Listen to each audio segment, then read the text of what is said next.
Hello, dear friends. Welcome back to my channel.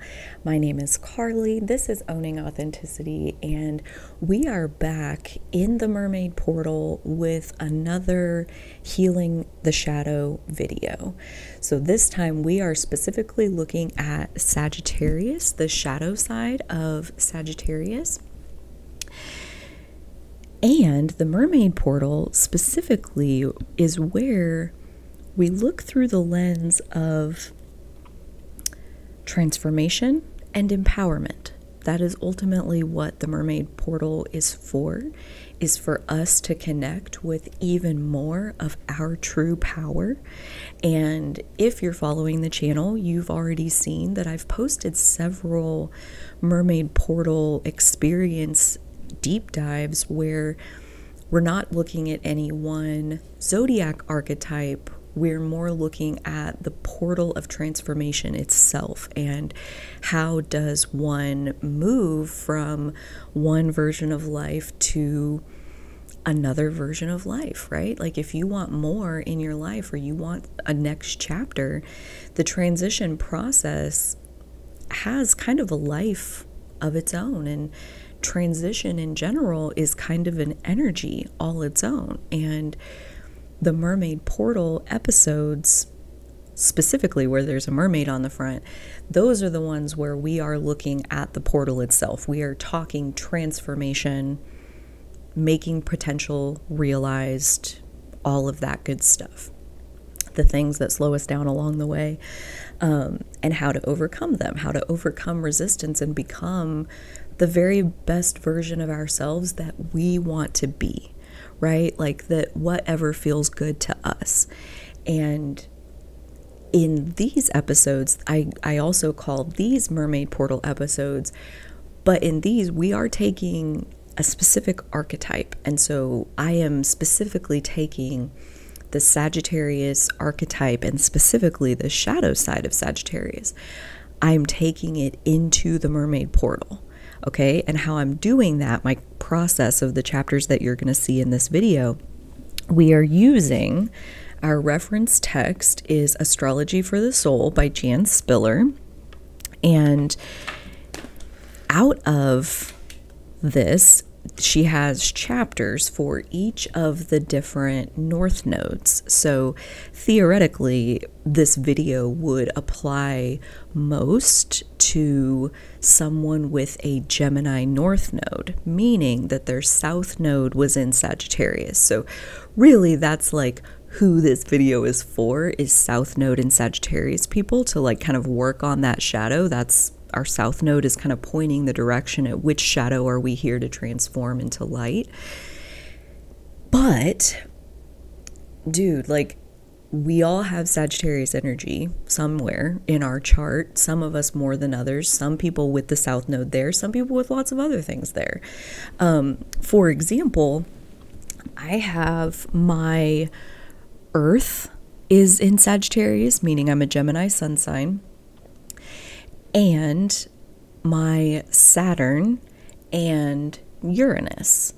So all three of those, the Earth, Saturn, and Uranus, I have at 28 and 29 degrees of Sagittarius. So that's my Sagittarius energy. That's what it includes. And for everybody in the collective at the time I'm recording this, we have the Sun and Mars both transiting through the sign of Sagittarius at the time I'm recording. So that's really illuminating the Sagittarius archetype for everybody. So all of that to say that, you know, who could benefit from this video? I think basically everybody. Okay, maybe I'm biased, probably.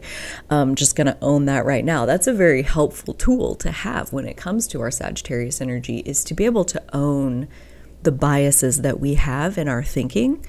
Own your closed-mindedness, basically, where nobody's saying you have to open your mind, but do be aware of how certain parts of your mind or your belief system, like being closed, how that will impact then how you see the world.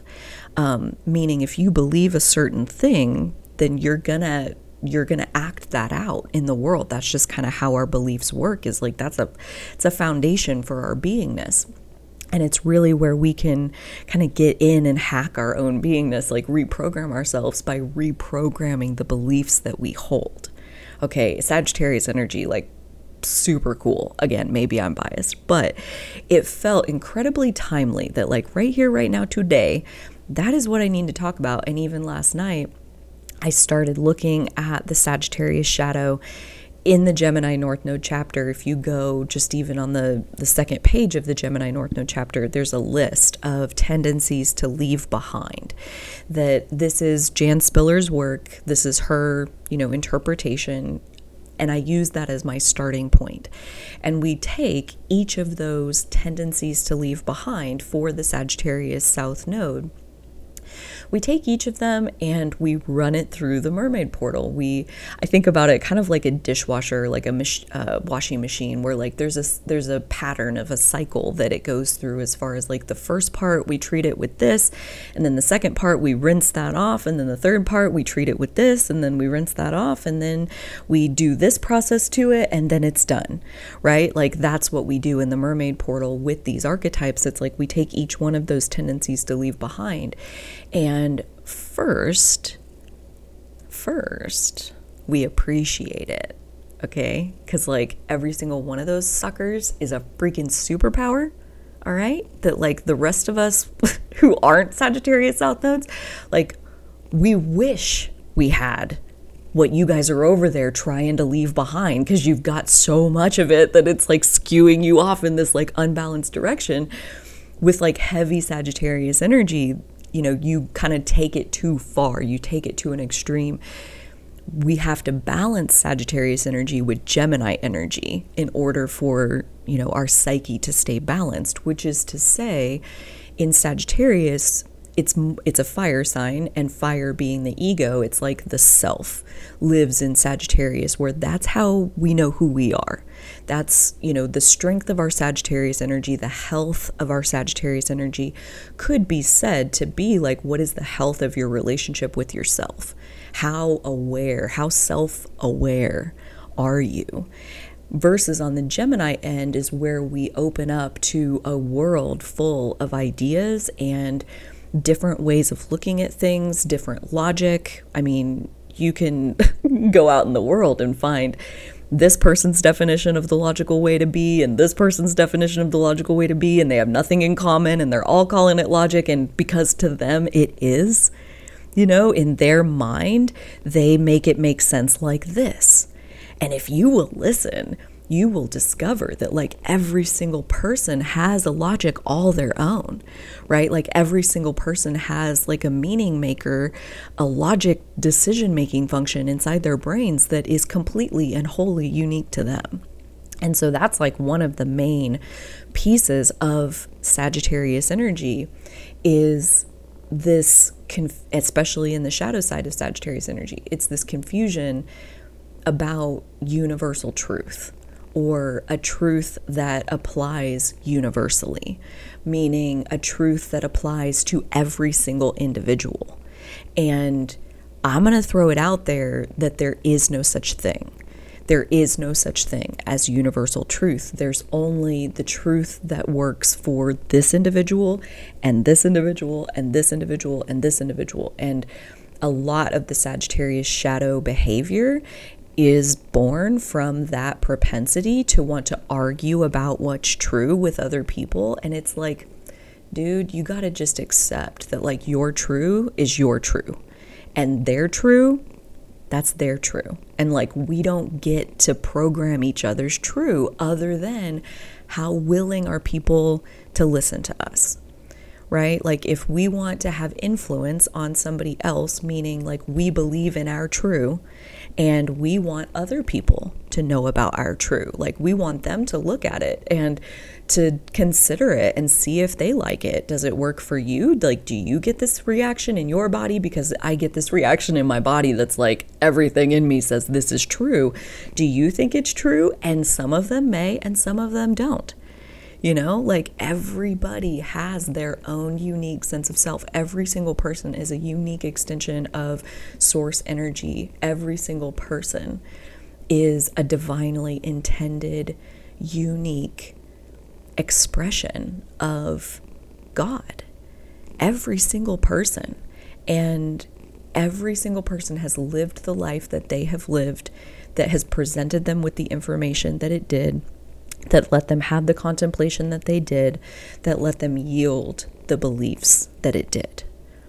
Okay, so like every single person has a true that is uniquely theirs. And basically, we have to immediately confront the idea of, are we trying to establish universal truth, or are we content to let our truth be true and let their truth be true? And to let them, you know, cancel each other out as far as like you believe completely different things, but like, do you have to agree? Do you have to agree? And that's a beautiful place to kind of tie in the current transit that we're under at the time I'm making this, where the South Node is transiting Libra for everyone. And it really is this release of the need of consensus. And what does that do for like, you know, making that sextile between the Libra South Node and your Sagittarius South Node? I think it's a beautiful contemplation to think about releasing the consensus of like needing to establish a universal truth. Do you need that to feel secure? Because if you do, then we see the Sagittarius shadow be born out of that, which is basically justifying yourself to other people so that they will agree with you. And then you feel like, okay, so now I know I'm doing it right. Okay. And like, it's that right there of like, am I doing it right? That is the Sagittarius shadow. It's like that. I think especially the Sagittarius South Node, for any of you who are that, or any Sagittarius placements that you have, really, making that sextile with the Libra South Node transit right now, that's what it's asking is like, do you need other people to agree that you are right? And I want to take this and even a step further to ask, like, is there such a thing as right? Is there such a thing as a universal definition of right and wrong that can be applied to every single individual? Is that even possible to find? And especially for those who are Sagittarius South Nodes, I would say that the whole reason you came with your North Node in Gemini, the whole reason you came with like, I am putting Sagittarius in my rearview mirror, is that you have exhausted the search for universal truth. You know in your core there's no such thing. There's no, I mean, there are similarities, there are common threads, you know, between lots of different schools of thought, but like truly people can believe and think however they want, however works best for them, and they are ultimately free to. You know, like that Sagittarius South Node has a mastery of Sagittarius energy, a mastery of seeking out the truth and wisdom wherever it may be hiding, whether that's out in the world, making a pilgrimage to a sacred site, or possibly even making a sacred pilgrimage to the inner depths of your own self, right? Like making a sacred pilgrimage within your own psyche, journeying within your own inner waters. Who are you? What are you? What do you believe to be true? How secure are you in what you believe to be true? Because every urge to argue is born out of an insecurity of needing somebody else to agree. So I personally think that under this Libra South Node transit, this is a beautiful time to release our need for consensus, that there even is such a thing as universal truth, and to really claim our own personal truth, and to make our personal truth so beautiful that we can be so utterly proud of our personal truth while also not at all pushing it on anybody else. Right? Like, we only need to know our own personal truth to be it. Okay? Like, to live out of it. to let the creative impulse of your own beliefs guide you through the world. And like, where are you supposed to be? What is the right place at the right time? You know it by the way it feels. You know it by the energy that's bubbling up out of it. And that's where, again, Sagittarius is, it's a beautiful energy. And so the first thing that we do with the shadow in the Mermaid Portal is we appreciate it. We look at it as the superpower mastery that it is and wrap it in, you know, what is the part that you truly can't shed even if you tried, but like, let's be glad about that. Let's be glad about the part that is just ingrained in the fabric of who you are. Let's take this tendency to leave behind and wrap it up as a superpower first, so that we know how to use it and how to use it when it's time to use it, right? We all have all 12 of the zodiac archetypes in our unique energy, meaning like we all have access to use Sagittarius energy when that's the energy that we should be using in this moment. That's like the wisest energy to pull out in this moment.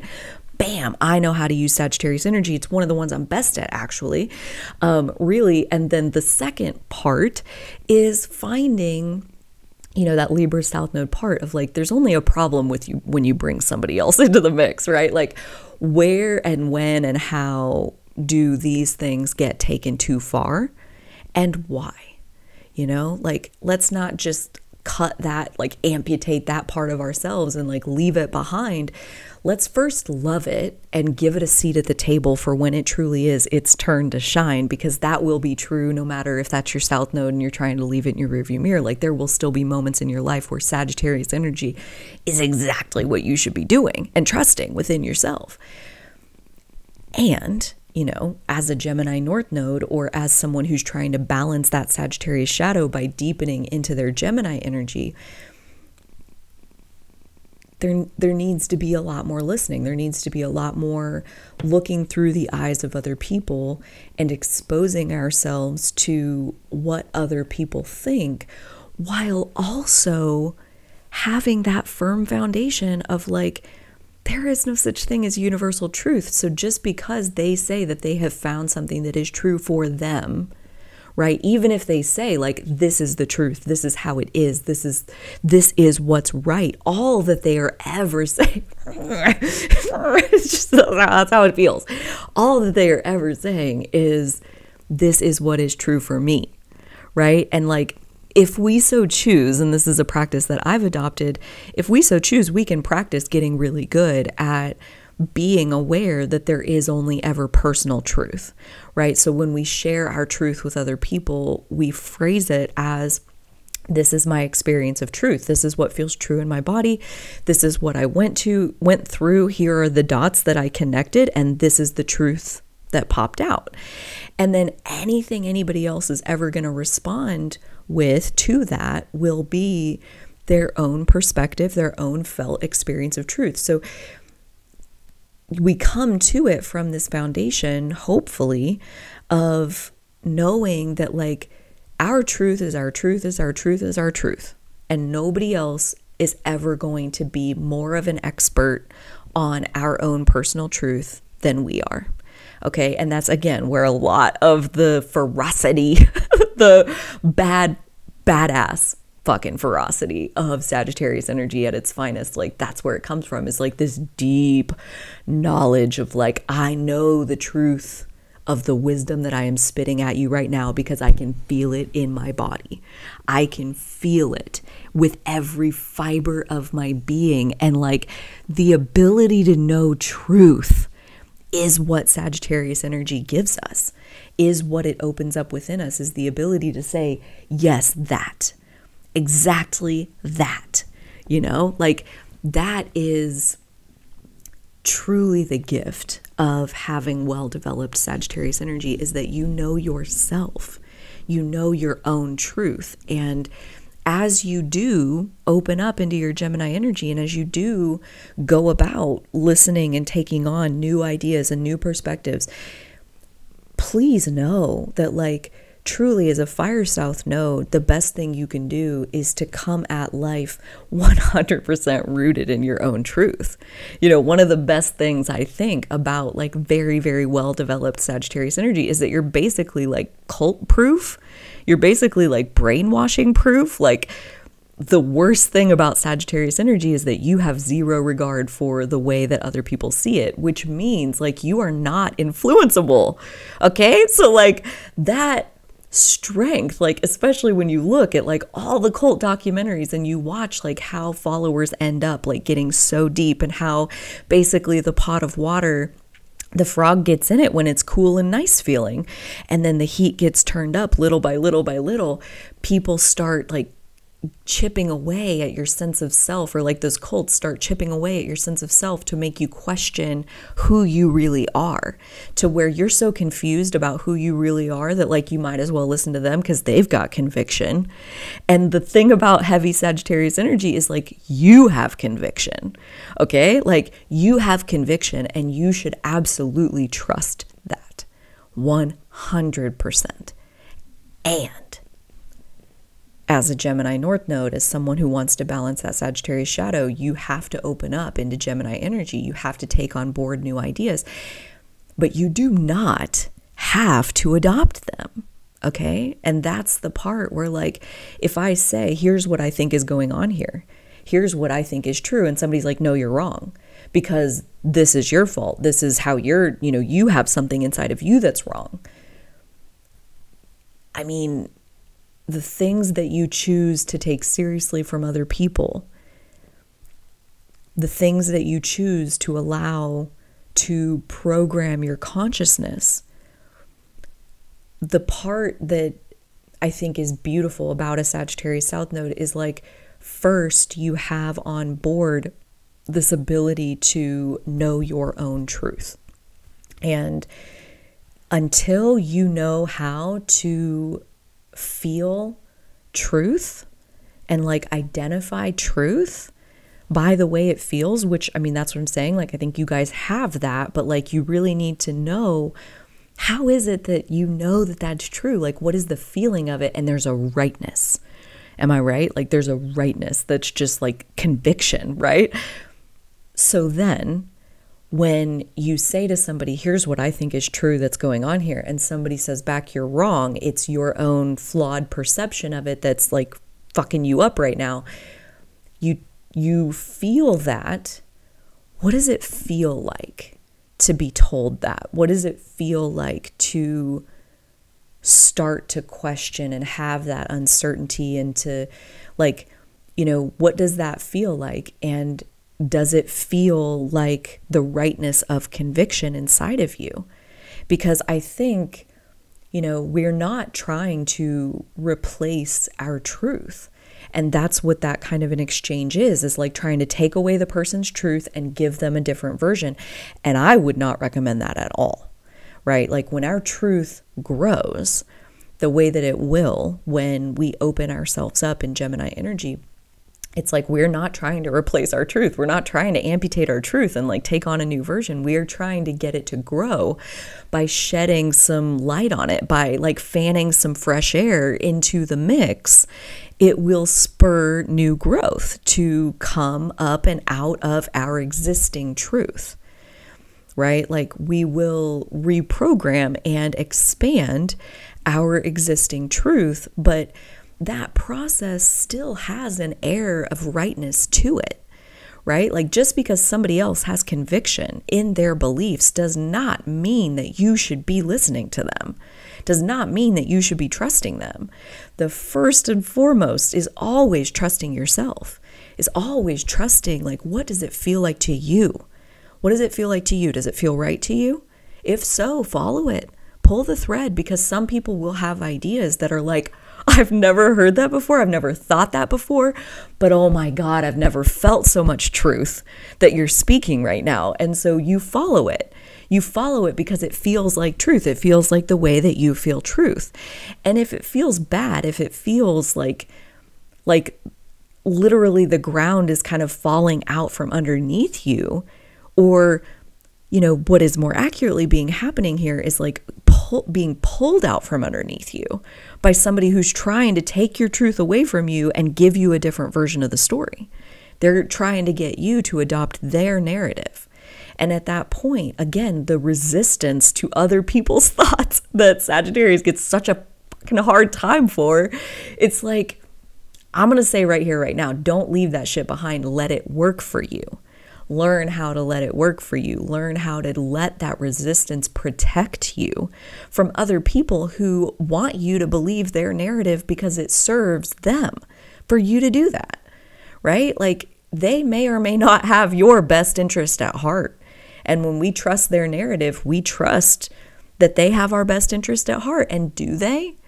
Do they? I mean, before you adopt somebody else's viewpoint, make sure that they want the very, very best for you. And that's why we have to want the very best for ourselves. We have to trust ourselves before we can open ourselves up to the world and let ourselves be influenced and like let ourselves have our programming updated on purpose. Listening to anybody is going to spark updates in your programming, but again, we do not have to let go of our truth and be fed somebody else's. Okay, like that is just not at all what I believe Sagittarius energy is ever going to be able to do anyway, other than, you know, there are talented talkers out there that, again, like if you will listen to them long enough, they will work their way into your psyche. And I would, you know, point out to you that, like, have you ever had a conversation with me inside your mind? Have you ever, like, when you weren't watching one of my videos, like you were driving or cooking or walking or something, and like you had a thought and like you heard what I would say? Like you talked to me about it in your thoughts. Have you ever done that? Because that's somebody who's in your psyche. Like I've successfully worked my way into your psyche if you've had that experience. And if you've never had that experience, then I haven't worked my way into your psyche. So like that, again, these are all my own opinions. That's how I interpret that. That phenomenon is like, if I'm able to talk to somebody in my thoughts, it's because I've let their consciousness come into my psyche. So at that point, be aware, like they are influencing your programming. And do you want that? Do you believe that this person has your best interest at heart? Do you believe that this person's, you know, desires and mission in life and like understanding of life and what is life for? Like, do you believe that they're headed in a similar direction as where you would like to be headed? And I think that's generally who we let into our psyche are people that we can see know something that we don't know yet. You know, like they have such conviction in this particular area and I know I don't. And I want to be more like that. And so because we admire them, because we admire what they are and how they present themselves, we will let them into our psyche to influence us, right? Like this is that openness of Gemini energy, our willingness to listen, our willingness to be influenced by someone's words. And again, I gotta praise that heavy Sagittarius energy because the willingness to be influenced it's not strong. It's very weak. It's much more likely that Sagittarius shadow is going to just double down on what it already knows to be true, right? And so again, I'm like, let that work for you. Let that strength of your fire energy, let it protect you. That's its job. That's its job. Those instincts that tell you that's fucking bullshit, they're protecting you and that's their job. Let them do their job, right? But also, where do we take it too far? Where do we take it too far and then we kind of shoot ourselves in the foot with how far we're taking it? When we never let any information come into our system, when we never let any air blow through the system, it gets really stagnant. Okay, so that is where the two balance each other out. It's like truly, we're wired for connection. That's what our air energy is for. We're wired for connection. We're wired to seek out other people and interact with other people. And as we do that, they mirror back to us who we are. what we are. And so the way that we interact with people, the experiences that we have from interacting with people, especially when we're in a conversation with the Sagittarius shadow, hypothetically talking to Sagittarius South nodes, especially, like, your track record with interacting with people is probably not the shining trophy of your life so far. Like your ability to socialize with people, your ability to get them to hear you. Like, that's what I hear pretty frequently with the Sagittarius shadow, is that I try to tell them this awesome, valuable, important wisdom and they won't even listen. You know, like, I have so much to share and they won't even listen. And I resonate with that so hard. Sagittarius energy, like, as far as influencing other people, that's just really not what it's for. You know, like, when you find something that feels like such powerful truth, the urge can be to, like, put it out there and give it to people, especially the people close up to us. And often they do not want to hear it. They did not ask. They do not care. Okay? Because they have their own version. They've got their own version of truth. They're happy with it. Okay? And, like, the Aries North Node is supporting us in finding our own personal sovereignty and respecting the sovereignty of other people.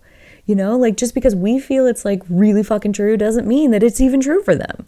So, like, the idea of pushing our truth on anybody else is what we are letting go of when we are massaging and loving and adoring and cuddling the Sagittarius shadow. So that is, at a high level, what the rest of this video is going to be for. We are going to take one tendency to leave behind at a time, and we are going to love and appreciate it. We're also going to study it as far as, like, where do we take it too far? How do we shoot ourselves in the foot with this?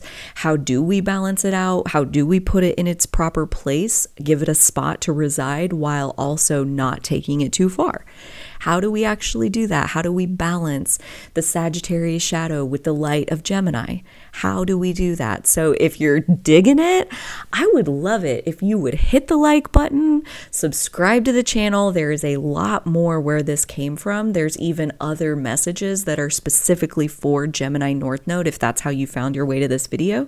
Check out the description box. There's lots of playlists, lots of links to other videos that are basically in the same ballpark. So I don't always make this exact content, but when it's time, I do. And there's been a lot of times where this was the content I made. So definitely feel free to, like, sort through the archives that are linked in the description box if you're wanting to hear more of these kinds of contemplations. I would love to have you explore your way through what's already on the channel.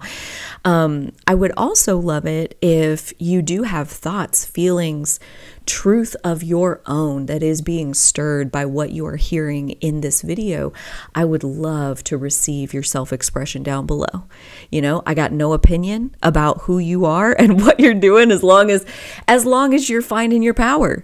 You know, you're letting yourself be, you're giving yourself space to be who the God self is that you were born to be. Dude, I'm all about it. And if you want to explore that in the comments down below, I would love to read it. That's all I'm saying. There's also a members only portal I'll talk about for just a second here as far as, like, what is over there. There are 2 levels of membership. One is the leading edge, where we are giving Carly room to run. We're giving my beingness, my felt sense of truth, whether that's coming from ego, soul, hurt inner child, wise old sage. Like, we're letting it all hang out over on the members only videos.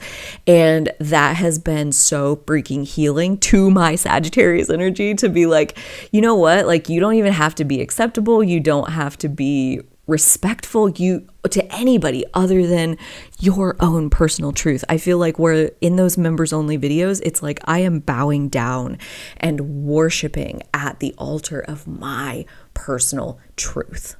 I give my personal truth a microphone and I say, have at it. And so it has been so healing to exercise my truth in that way, to exercise my story in that way, to give it a place, to have a voice, even if I feel like this is not exactly the version of the story that I would like to be witnessed on my public facing Owning Authenticity channel, where I am wanting to be an example of empowered authenticity. And the raw truth of the matter is, I don't always feel empowered in my authenticity. And so behind the scenes of how this sausage gets made, of how I'm able to come on here and be my empowered authentic self, it's great, but there's a lot that goes into it. There's a lot of contemplations that go into it that take me through the full gamut of the human experience. So if you're interested in some really raw authenticity and some really raw self-expression, you may want to click join down below the video and check out the members only videos that are over there. The other level is the sacred circle experience, where we're going to follow the moon cycle. We'll have a Zoom at the new moon. We'll have another Zoom at the full moon. And this is a place where we can, again, stand in our sovereignty, stand in our personal version of the truth, expand and explore our personal version of the truth, while also hearing other people stand in the sovereignty of their truth.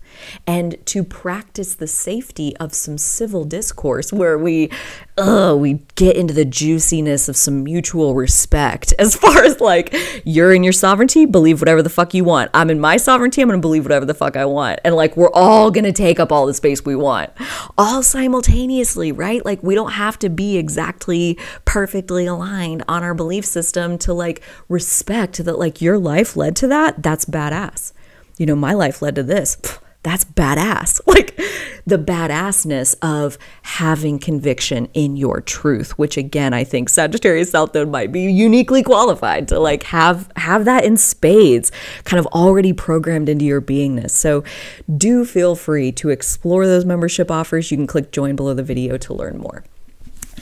Without further ado, though, let's dig into these specific tendencies to leave behind and take them through the Mermaid Portal car wash and transform them into the deliciousness of why on earth we are blessed to carry such heavy Sagittarius energy. It is my pleasure to be with you. Thank you so much for listening. Without further ado, here we go. So before we start doing a deep dive into each of these, I want to read off the 12 tendencies to leave behind that Jan Spiller lists in her book, Astrology for the Soul. This is on page 111, by the way, just in case that's a synchronicity for you. So number 1, self-righteousness. Number 2, aloofness. Number 3, assuming others know where they're at. Number 4, thinking one knows what others are saying without really listening. Number 5, needing to be right. Number 6, espousing truth without taking others' views into account. Number 7, careless spontaneity. Number 8, taking shortcuts. Number 9, taking oneself too seriously, having a ponderous approach to life. Number 10, acting on intuition without checking the facts. Number 11, resisting ideas that are foreign to one's belief system. Number 12, prejudging present situations on the basis of past experience. So I read those out and I include this little chunk mostly to say the whole job of the shadow is to capture the negative. It's to capture the rejected parts of ourselves. And so what is a list of shadow attributes other than the rejectable parts that, you know, the purpose of the Mermaid Portal and the way that my energy likes to run these things through is like, I don't resonate with the concept of rejecting any part of ourselves. Like, I don't think that's appropriate to reject part of who we are. I think every part of who we are is valid and deserves a seat at the table, and possibly there are ways where we can fine-tune our abilities to where we maintain the advantage that that strength, that talent gives us, while also learning how to have a good balance with it as far as using it when it's time and putting it away when it's time. So that's what we're here to do, is take each of these rejectable attributes and redeem them, hopefully purify them somewhat, as far as reaching for hopefully healing any distortion in anyone who's listening to this around these concepts. It's like, you can be self-righteous and that's okay, right? Like, that's what we're getting ready to do with deep diving into each of these, is like, it's okay to be like that. Like, Sagittarius South Node, I mean, the self-righteousness is strong, and like, that's again just one example, but like, it's okay. It's okay to have these rejectable qualities, and we are going to do our absolute best to redeem each and every one of them. Where? Inside ourselves, right? Like, by redeeming these attributes, we're talking about self-righteousness in the abstract, but what's happening is, like, anytime anybody has ever given you that pushback or given you that feedback or tried to make you smaller to make you fit where you belong, the calling you self-righteous, like, you're not conforming the way they would like you to, and so they're leveling something like that at you. It's like all of that, all of the colors in the rainbow are beautiful, kind of thing. Like, every single piece of it serves its own purpose, and that's what hopefully we'll find in these next chapters. Self-righteousness, that is the first one on the docket, and I gotta say, this is the one that really caught my attention about the Sagittarius shadow to begin with, as far as like making this contemplation at this particular time. And the thing that triggered was basically this idea of, if there is such a thing as self-righteousness, and that is part of this Sagittarius shadow, that the natural flip side of self-righteousness is self-wrongedness. And I resonate hardcore with self-wrongedness and slightly with self-righteousness, and all of it is giving me so much that is so fun to get to chew through. So that is why I absolutely love the Mermaid Portal, to kind of like really get comfy and take our time and go through this one piece at a time. So the first thing that I want to like really situate in here is self-righteousness as a concept. Come on, Nuggie. Come on. Good girl. Go lay down. I'm going to get comfy.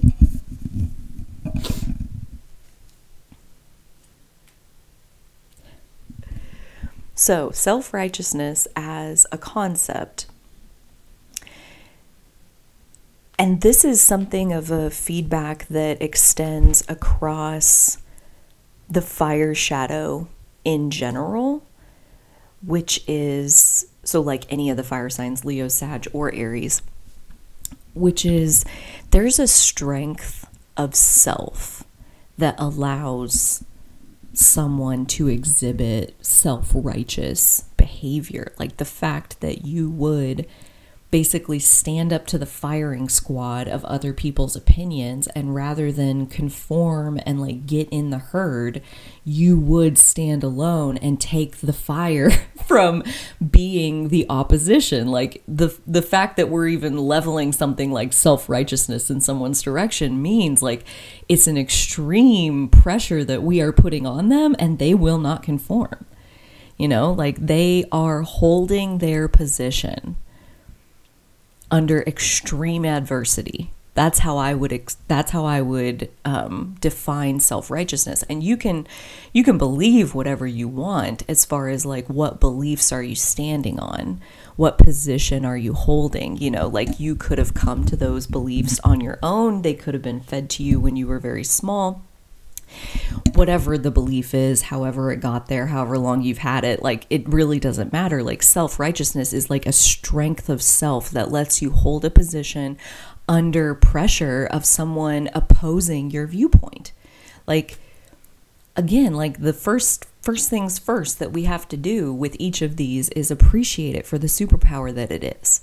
Okay? Because like that strength of self is something that, you know, us non-fire south nodes, like those of us that don't have a fire south node, like we don't really even know what that's like. Like maybe there's some exceptions, people who have like a ton of fire energy without having the fire south node, but like there are way more people on the planet who do not understand this level of strength of self. And like the fire south node group, I give you like credit as a whole, as far as like the strength of self that you come with is a huge, huge piece of your gift to the world.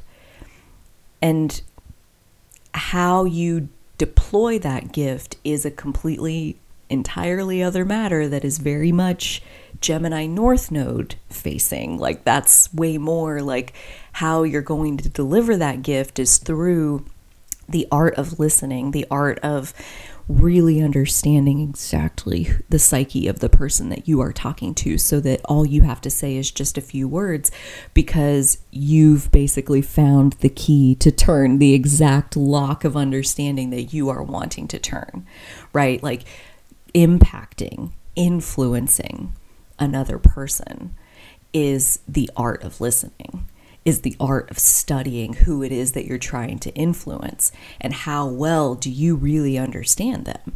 Because if you understand them, you will say exactly the right thing to wiggle between their resistance and get right into their point where you can really like explode their consciousness with a whole new reality. Like that's possible, but so much of that is done on the Gemini side. But all of that to say that like the strength of self that exists on the South Node side is a huge part of that, because that's like what I want to say about self-righteousness in general and how awesome it is that like it's not going anywhere. Okay, like you couldn't cut it off if you tried, and here's why you wouldn't want to. There are, I'm sure you know this, there are a bunch of people in this world who do not have your best interest at heart, and yet that will not stop them from leveling their opinion at you about what you should be doing. Okay? Like that's just the world. People have opinions about things. Some more than others, and some have more conviction in their opinions than others, but like when we exist in the 3D, like when we exist in this global community all together, like we're bound to run into some other people, and this telling people what they should do or what they should believe or what they should, you know, how they should live and how they should approach their lives. Like there's so many people in the world with all kinds of opinions just like that. And if you spent your life trying to chase down every single one of those and like, you know, harmonize with every single one of those, one, you'd be a Gemini South Node, not a Sagittarius South Node.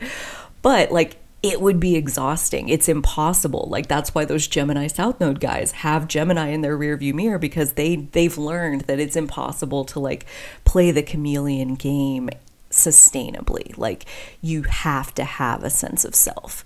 You have to have like an anchor inside of you that gives you something to reality check what you're hearing, right? Like when someone tells you something and you argue against it, all that's happening is you're saying, that's not right for me.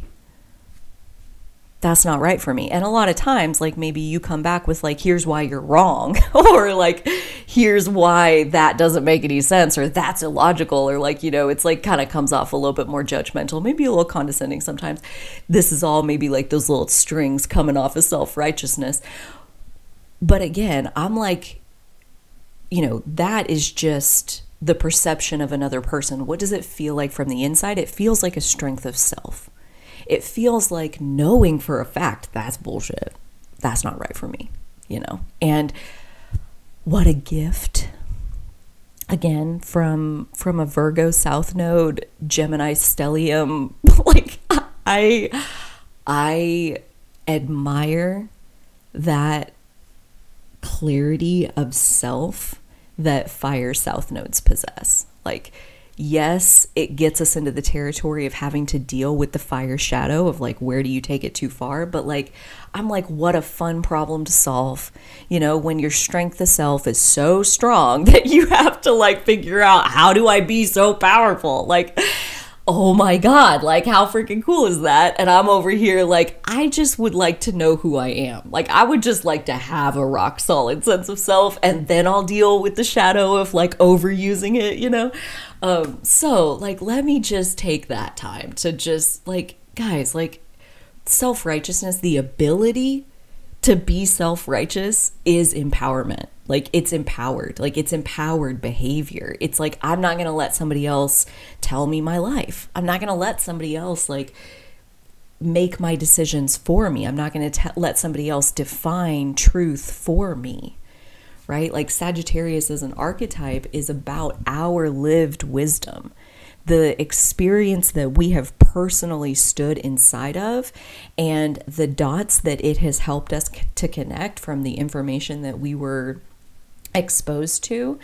And from there, like, what do we believe to be true about the world? What is our philosophy about the world and life and how it is and how it should be, and like, you know, what's good and what's bad, and like all of that is coming from our lived wisdom, our lived experience. And self-righteousness is the ability to like basically do what the thing says. It's like, it's the ability to know that the self is right.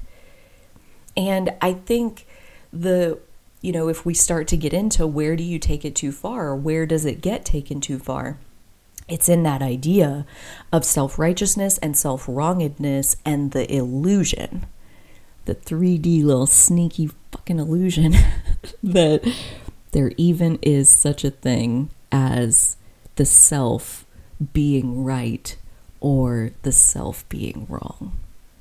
You know, like, this is the moment, this is the big reveal moment where we get to stop and ask ourselves, like, what the fuck is somebody even saying, like, is even talking about when they call somebody else self-righteous? Like, doesn't that just mean that, like, why won't you let me manipulate you? You know, we only see somebody's self-righteousness when we really, really, really are trying hard to get them to conform, you know, like, or when we really, really, really, really expect them to conform. Like, truly, the being is the being is the being. Okay, like in nature, right? The flower is just red and the flower is just this size, and like, that's it. We wouldn't call the flower self-righteous because it dared to be so boldly red. Like, no, it just is. So like, what even is the dynamic of someone calling someone else self-righteous? And again, I think it's the beauty of being strong in your fire energy, which is basically that you are immune to other people's mental manipulation tactics. You know, like, you're not going to be easily influenced. That's not to say that it's impossible, right? Like, that's not to say that somebody couldn't really study you and really understand who it is that they're dealing with and how to handle you and get right into your psyche. That's the beauty of Gemini energy. That's what it's good at, is talking its way through the cracks, right? Like, air energy, like, it can conform to whatever shape you need it to be. What shape is your hole? It's like a what's it, lock picker? What's that called? Lock picker. I don't know. I can't come up with another word for it, but I really thought there was one. But yeah, it's like that. It's like, you know, it's the skill of unlocking locks, and like your ability to talk, your ability to listen and study who it is that you're dealing with, and then say the right thing. That is Gemini energy. That's the air energy, the ability to take on whatever shape is needed to take on so that the lock mechanism unlocks, and now it's open. Now the door is open, and now there's like a free flow of thing coming in and out of here. And so that's the beauty of Gemini energy, is that it can unlock doors. And what I'm saying is like, I think self-righteousness and the Sag Shadow is like this propensity to lean more towards you are locked inside yourself. You're mostly impenetrable as far as somebody else like being able to talk their way in to changing your mind, right? Like that's very, very unlikely. And that, what I'm telling you with every cell in my body is that that's a good thing. That's a really, really good thing. Okay.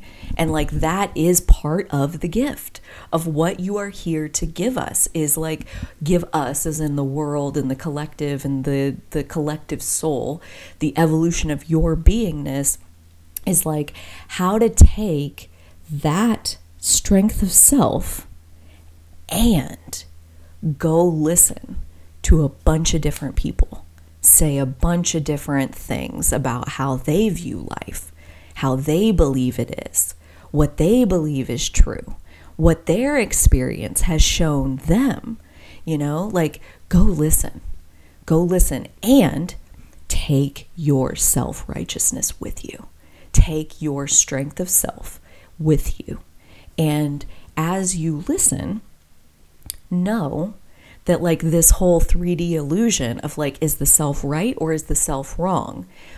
That shit doesn't exist, okay? Nature just is. So you just are. You just are who you are. And who you are is probably highly opinionated, you know? Like you know what's right for you and you know what is not right for you.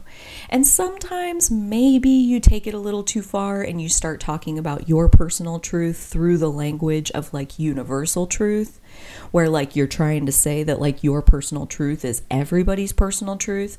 And that's where I think self-righteousness gets into that territory in another way of taking it too far. The first way being that it's not even real that there's a right or a wrong for the self to be. So like, dude, just be who you are, you know, and be who you are without necessarily, again, having the illusion that like your truth is everybody's truth. That's that Gemini North Node expansion, is recognizing that like every single individual has their own truth.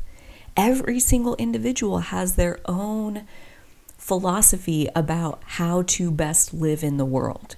And I would put it out there, and this is a much more Gemini kind of perspective, that like every single bit of it is equally valid. Every single bit of it is exactly correct. Every single bit of it is right? Like every single one of those selves are right.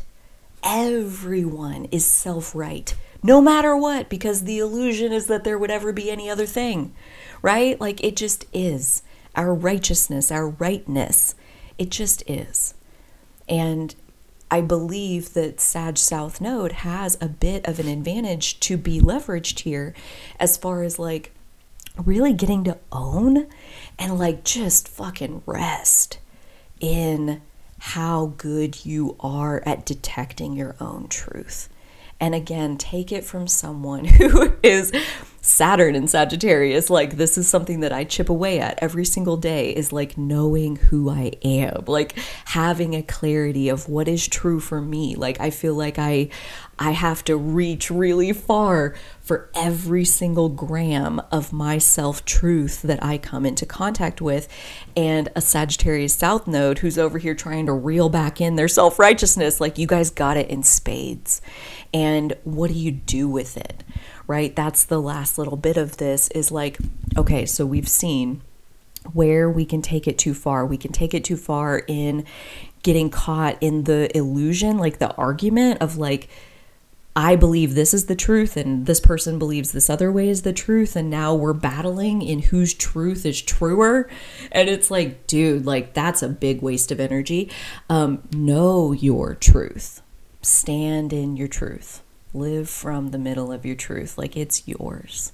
It belongs to you. Your sovereignty belongs to you. And nobody ever gets to take it away, no matter what they say to you. You know, like we get to go out into the world and we get to be influenced by all of these different ideas and opinions. and none of it is us. But every bit of it may spark a delicious adventure, that as we take that delicious adventure, it leads to even more expansion and even more delight going on in our world.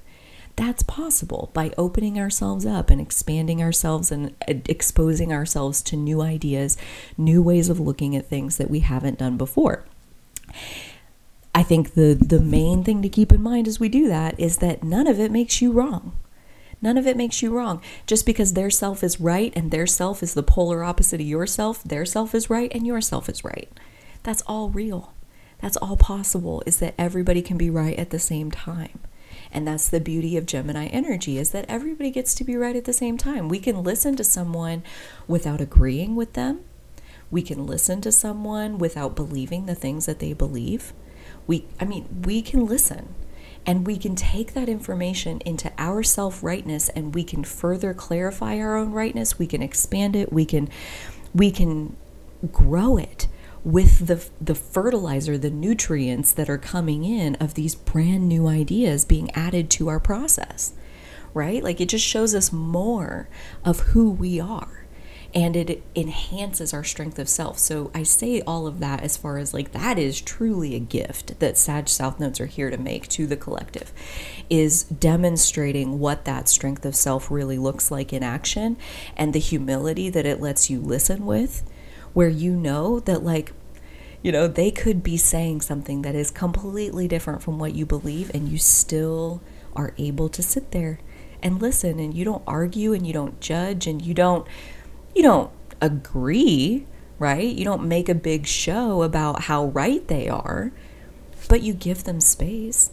You give them your time and attention, and you consider what it is that they're saying in a real, honest way, right? That's, like, we're going to get into later, the one where it's like resisting ideas that are foreign to one's belief system. Like, you know, what I'm saying here is, by really owning our self-rightness, it's like, close the book on even trying to figure out, am I right or wrong? You are right. You are, like, you are. You exist as you are, and nature is correct.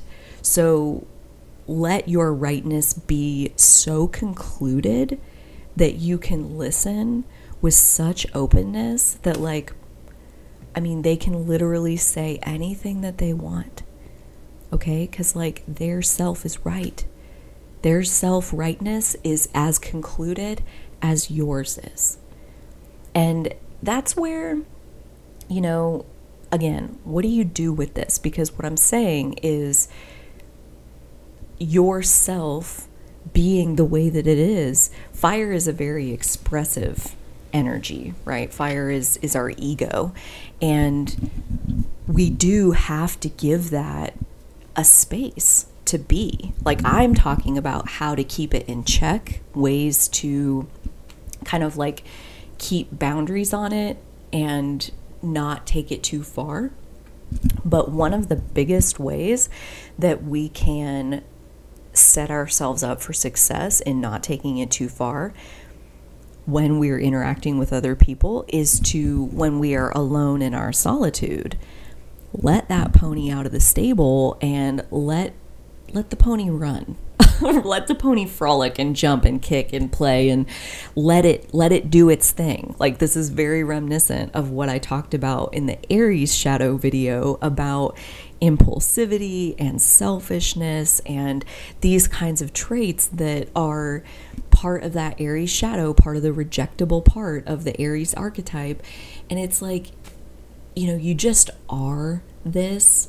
You are this level of strength of self, of knowing the rightness of your own self. So, like, I cannot recommend enough having lots of different outlets where you get to express what you know to be correct. Okay? Like, you get to say whatever you want, right? So, like, for example, my journaling practice, my daily journaling practice, this is a place where I let my self-righteousness completely out of the box. And I mean, controversial ideas, hot takes, like hot potatoes, cans of worms. Like, we're getting into all of it in my journal. And that's because it's just me and me. You know, in the privacy of me and me, my self-righteousness like has a field day, okay? Because I'm allowed to be every ounce of the rightness of who I am in the privacy of my own company. So that's a big one that I cannot recommend enough. I think privacy is so underrated, that like in the privacy of our own beingness, we can let ourselves be our full amazing self. And so many of these things, self-righteousness, aloofness, like on and on and on, it has to do with bringing other people into the equation. So when you have a lot of fire energy, or really like any of the South nodes, letting yourself go into your own privacy and really exercise the full range of your energy, the full capacity of your energy. I mean, I journal, pages a day, sometimes upwards of like 20 pages in a day of like things that I need to express. And it's like, nobody else needs to hear it, right? Like, that's why I'm writing it in my journal, because this is the stuff that I'm saying that I know nobody needs to hear that, right? But I'm right. This is right. I know this is true, and I need to say it. I need to name it. I need to name this truth. And so my journal, I've got like what's filling up of a whole bookshelf of books full of the truths that I have named, that I have let myself have that satisfaction of writing down, this is true, this thing, oh my God. And like having the little inner celebration of celebrating my self-rightness. And then, like another outlet is my Owning Authenticity YouTube channel, where like I've set this intention in my life of like, I want to figure out how to the best of my ability, develop my vulnerability so that I can be as radically authentic in public as I possibly can be. Like, this is part of like what I want my life to be. I want to be an example of radical vulnerability and authenticity. That's what I want to be in the world. So practicing that is like a whole thing. That's basically what the members only portal has shaped up into, is a place where I can practice the leading edge of how vulnerable can I stand to be on camera. That's what the members only side is for, is like stretching even more of how vulnerable and authentic I can be. And already in only even 4 videos, I'm seeing that like in doing those stretches, I am able to perform in an even more authentic, even more vulnerable way. Perform just meaning like during the video and what actually gets captured on video. There's even more vulnerability included. There's even more authenticity included. There's even more like comfortable in my own skin included. So the ability to have these outlets where you can step into as much solitude as you need to create so that you can exercise the rightness of yourself in full. Okay? So like, here's an example of like, I have a podcast that is very different than this. This is a very Gemini podcast, because what I do on this podcast is listen, reflect, ask questions, prompt for the other person to add even more self-expression into the space. And so like I'll step in long enough to like stir them up into their next thing, and then I'll get back out of the space and let them fill it up with them.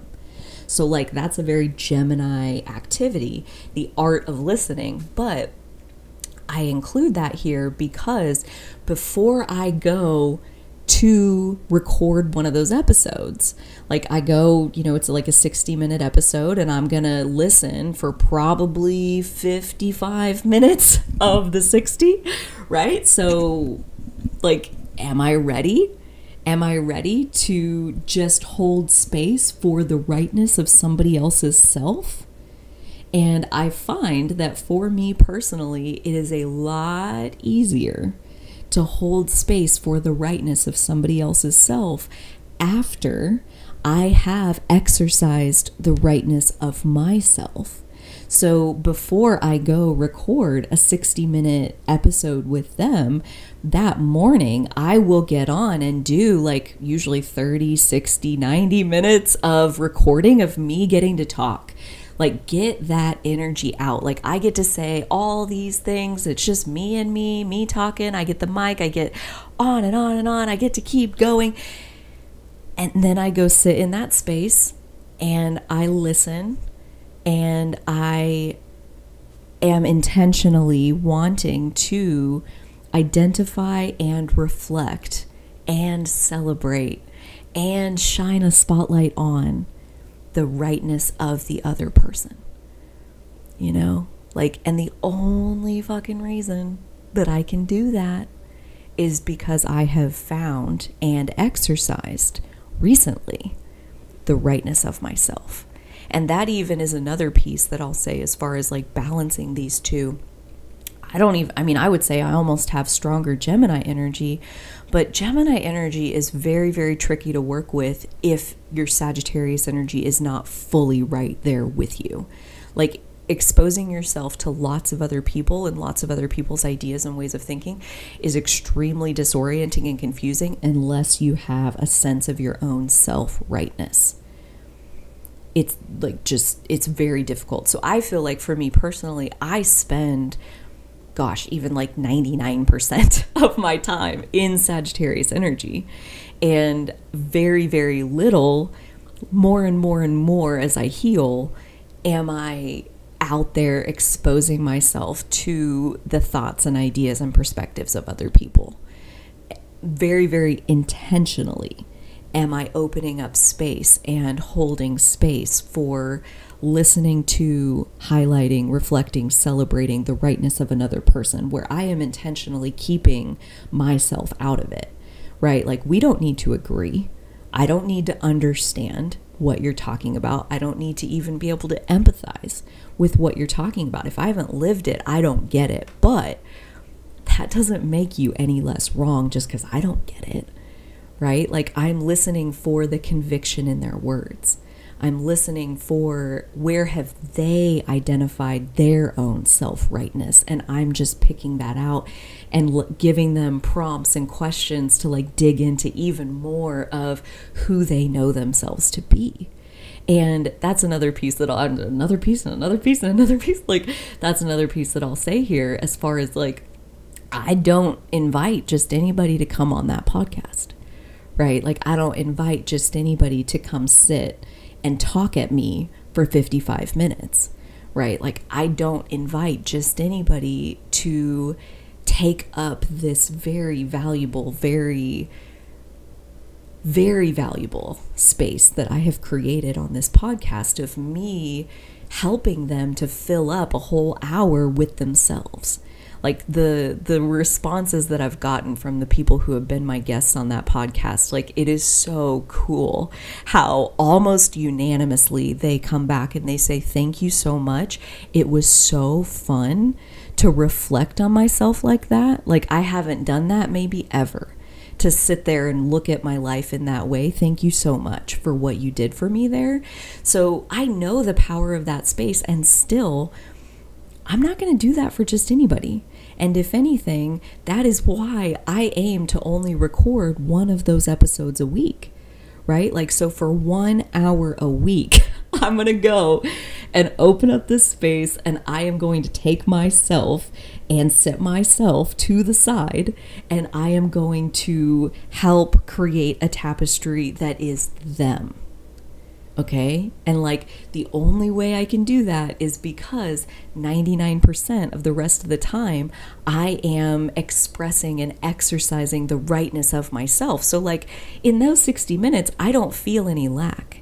I don't feel a single bit of like, oh, I want to express myself and I'm feeling sad or resentful because, you know, they got to talk the whole time and I didn't.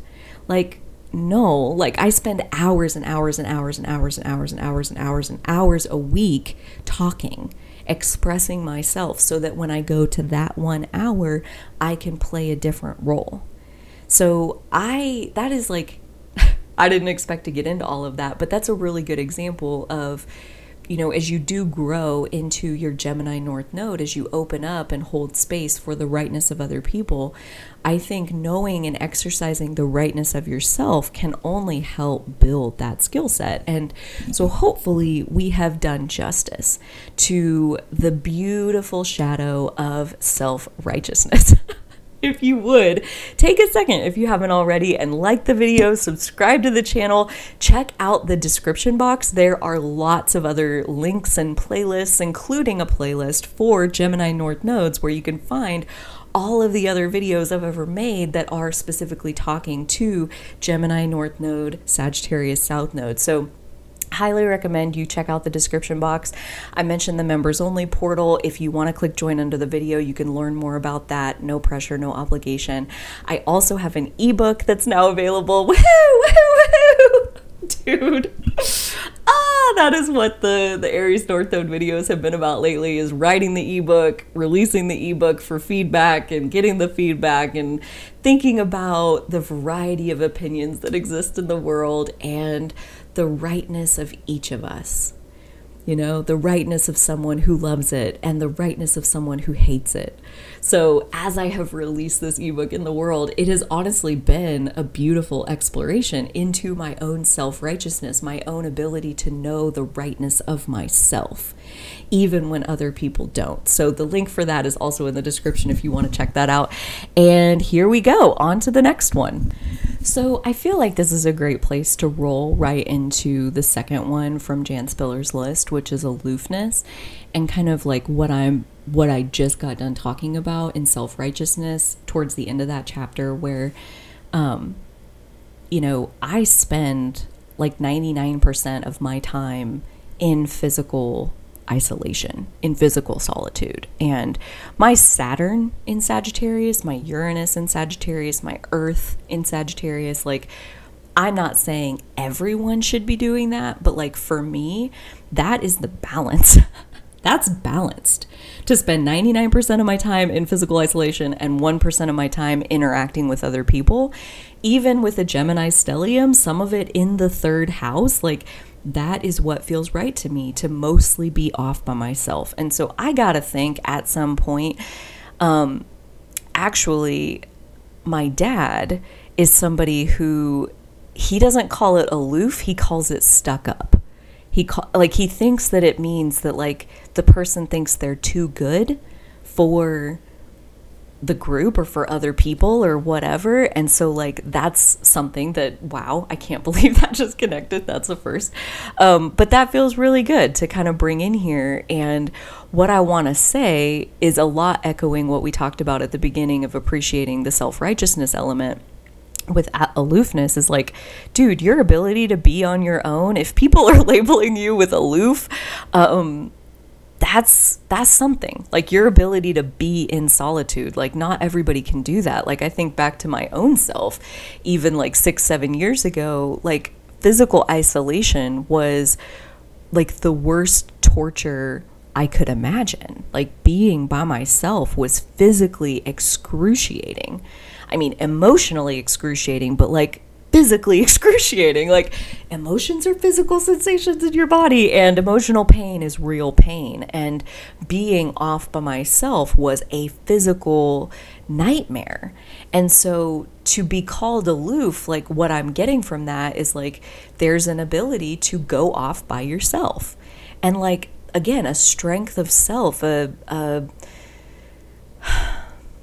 I don't have any better words for that right now. The strength of self that allows one to be by themselves, again, I think is part of, it's a good thing that we couldn't cut that part of us off if we tried. You know, like, your aloofness, your ability to be by yourself is part of what makes your ability to listen so valuable.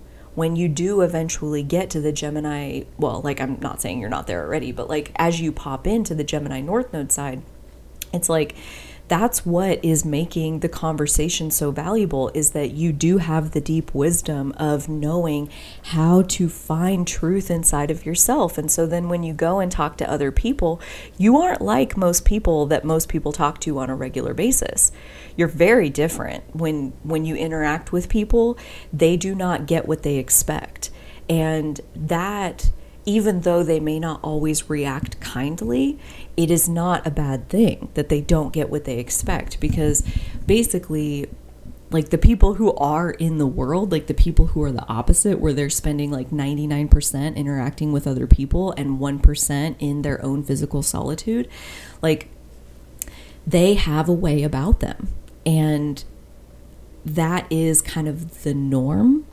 And as a Sagittarius South Node, where isolation may come more naturally to you and social interaction is what is the new territory, the new frontier that your soul is here to explore this time, it's like people may not always react really kindly to you, but I do think that there is value in every single exchange you've ever had, even if it didn't result in the person liking you all that much.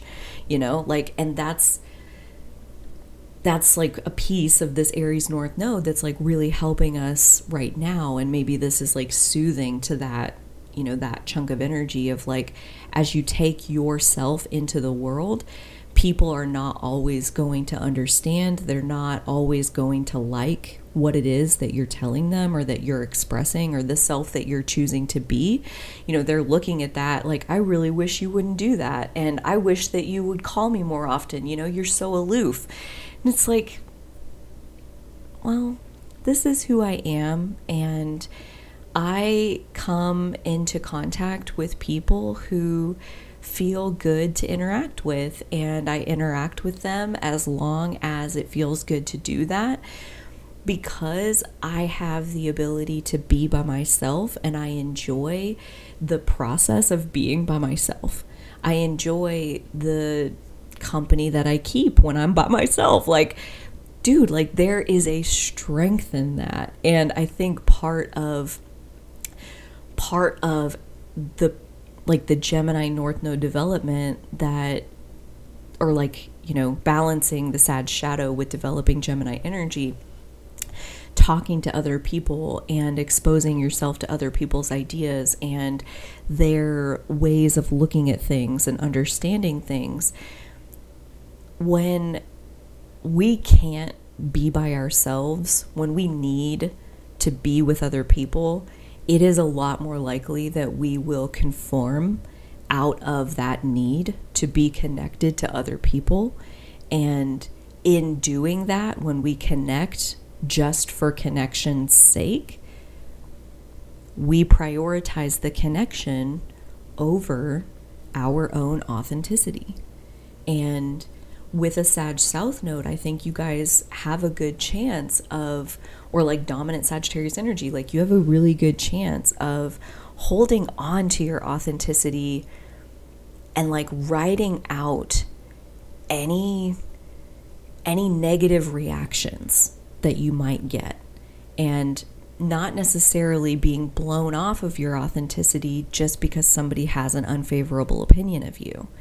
Like, my personal opinion is that when you are with the right person, like when you're with the people that you're meant to be with, number one, you will delight in your time with them, and it will go on and on and on, and you will want to see them more often than, you know, you want to see other people. The like authentic inspiration to reach out and connect with these people, like these people make it easy. These people make it easy to want to come and be a part of the group. Okay, so like, again, aloofness, like what even is that? It's like a resistance to connection. It's a, I don't want to go there. I'd rather stay home. I'd rather stay in my own company than go be in that group of people. And you got to ask yourself why. You know, like, long story short, it doesn't feel good to be in that group of people. And that's not, like, I think back to what my dad says, like, that's not being stuck up. That's caring about yourself and how you feel. you know, like that's not a bad thing. That's a good thing. And my heart hurts for my little girl Carly self that like grew up with people who, you know, like saw spending time alone as laziness, basically. So anyways, back to aloofness. Gosh, this is like such a healing space for me all of a sudden. Yeah. Giving ourselves the space, the outlet to exercise the rightness of ourselves, to let the rightness of ourselves come up and out, even if that means we end up spending 99% of our time by ourselves. Like, not only will the right people pull us out of isolation, but they will savor their time with us. They do appreciate their time with us, such that they're not giving us a hard time about all the time that we spend off by ourselves. They're so grateful they got to see us, you know? Like, that is kind of the other side of this, as far as like, I think the more radical we are in the acceptance of the rightness of ourselves, the more radical we are in the acceptance of the rightness of how we like to spend our time. You know, like there's a very real part of me that really, really, really just doesn't like people. Like, there are some people that I like, but people in general, on the average, like, I don't necessarily need to spend a whole lot of time with people.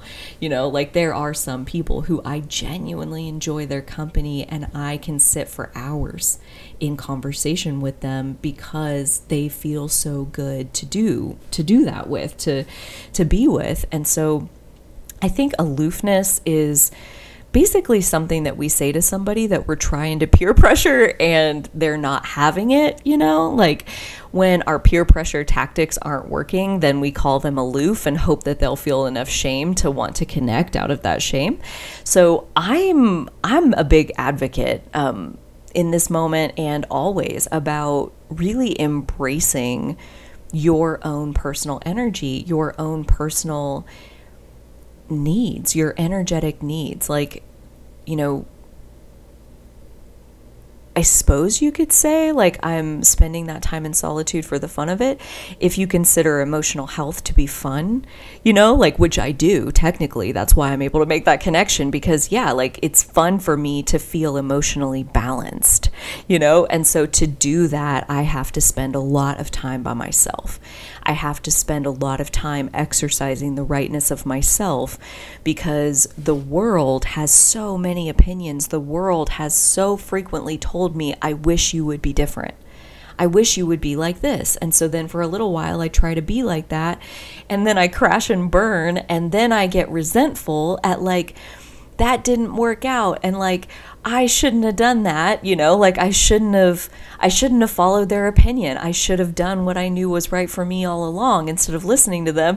And so, like, every single time I crash and burn, it's like, that's me following my conditioning. That's me following the ideas of other people instead of listening to the rightness of myself. And so if other people need to call me aloof, if other people, you know, think that I'm not social enough, I think antisocial is another one that kind of falls into the same category of aloofness, where being told that you're antisocial, or just even the concept of antisocial having a negative connotation around it, it's like, you know, it's not even that I'm antisocial, it's I'm anti-bullshit, I'm anti-coercion, I'm anti-manipulation, I'm anti-peer pressure, I'm anti a lot of things that are considered normal in society, which is to say in social interactions on average out in the world. Like, these practices of manipulation, control, authoritarianism, like, these are normal.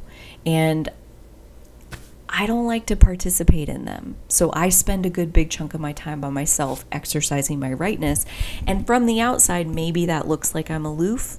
But again, I personally see it as a strength of self that lets you know the rightness of what is for you and what is not for you.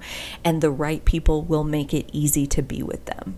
The right people are easy to open up to. The right people are easy to listen to.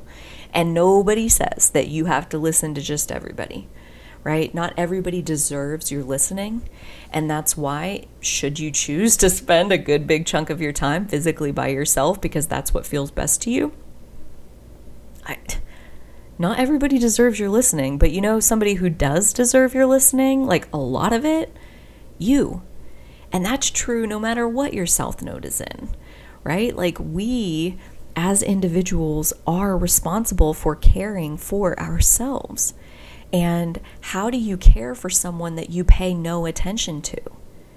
It's really difficult, right? Like, how do you care for somebody who you have no clue what they need, who they are, what they're trying to do in this world? Like, you don't know them. How do you take care of someone who you don't know? That's very difficult. So again, hopefully that does something of a job for repackaging and reframing the concept of aloofness for whoever is taking this in right now. I know it sure did for me. It helped me solidify even more in knowing the rightness of my solitude time. So it was time well spent. So in this segment, before we move on to the next Sagittarius shadow, tendency to leave behind, I want to give you a contrast of the Gemini shadow and the Gemini tendencies to leave behind. Like, if you were a Gemini South Node, what would that look like? And to pop that in here for a little bit of contrast, I'm not going to add a bunch of narrative around it, but I think you'll see what I mean when, you know, like, the grass is always greener kind of thing. Like, we have the shadow patterns that we have to work through, and other people have different ones. Like, if they didn't have ours, it would create a void that will create this other thing. So, like, this is what it would create for someone to have the exact reverse energy where their Sagittarius shadows were teeny, teeny, tiny. What would that look like? It would look like their Gemini shadows are really out of balance. And those tendencies to leave behind, this is on page 358 of Astrology for the Soul by Jan Spiller. Number 1, second guessing what others are thinking. Number 2, indecisiveness. Number 3, perpetually seeking more information. Number 4, saying what others want to hear. I got itchy nose. Number 5, invalidating intuitive knowing with logic. Number 6, gossiping. Number 7, impatience, wanting immediate answers. Number 8, trusting others' perceptions instead of one's own, including others' perceptions about oneself. And number 9 is one that I wrote onto the list. This is not by Jan Spiller. This is something I hand wrote in my book, but I like it on this list. Is endlessly wordsmithing something that lacks authentic sentiment. Okay, so those are the things where you see what I mean about, like, the Sagittarius shadow having heavy Sagittarius energy means you have a lot of self.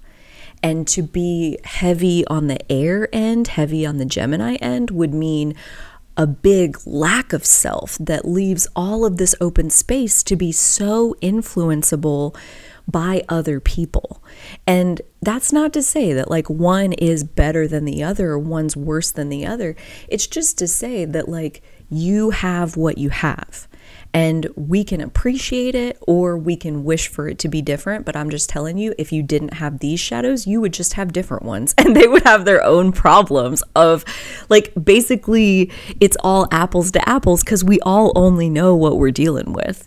So a shadow is a shadow is a shadow. So, like, transmuting shadows is really the art that we're doing here with this contemplation series, is like just the process of finding something that doesn't feel good and working it around, massaging it around until we can position it and look at it in a way that helps us feel centered and balanced and good and aligned in ourselves. That's really the best we can ever hope for. So I hope this little segment was helpful in terms of painting a picture of, if you were to, like, completely magically get rid of all of these Sagittarius shadows, like, if the Sagittarius end isn't heavy, then it's the Gemini end that's heavy, and that looks like this stuff. So again, comes with all its own problems. So I hadn't done this before, but this was an idea, so I popped it in here. So our last tendency to leave behind that we are going to tackle in this first episode of Healing the Sagittarius Shadow, we are going to look at the need to be right. And that was number 5 on that original list, needing to be right. And for this, you know, I do tack it here because the first 2 chapters on self-righteousness and aloofness, we've laid down such a good foundation of like, what even is right and wrong? Like, that is a question worth really spending some time with. If not, I mean, with your heavy Sagittarius energy, I wonder if you already have some really well-developed beliefs around what you think right and wrong means. And, you know, with any belief system, like, beliefs are the architecture, the framework upon which we build our life. It's like the frame of the house, you know, the wood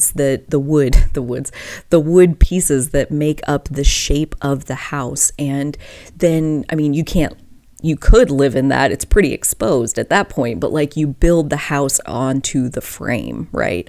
And the frame is Sagittarius energy. It's our beliefs. And so, like, nobody can ever change your beliefs. Like, only you can do that, or at least that's, in my opinion, like what should be happening, is that each of us gets to kind of write our own framework for the house that we want to live in. Like, the life that you want to live is just a matter of what are the beliefs that you need to have in the framework so that you build the life onto that framework. So when it comes to your beliefs about what is right and wrong, what does that mean?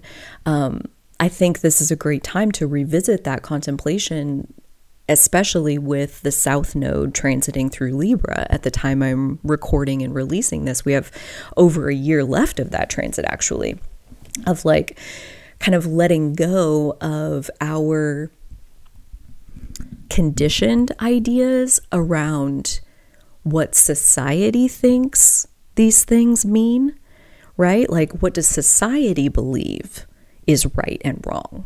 Or, you know, maybe not society, maybe your family, your culture. Like, you can substitute a lot of words in there.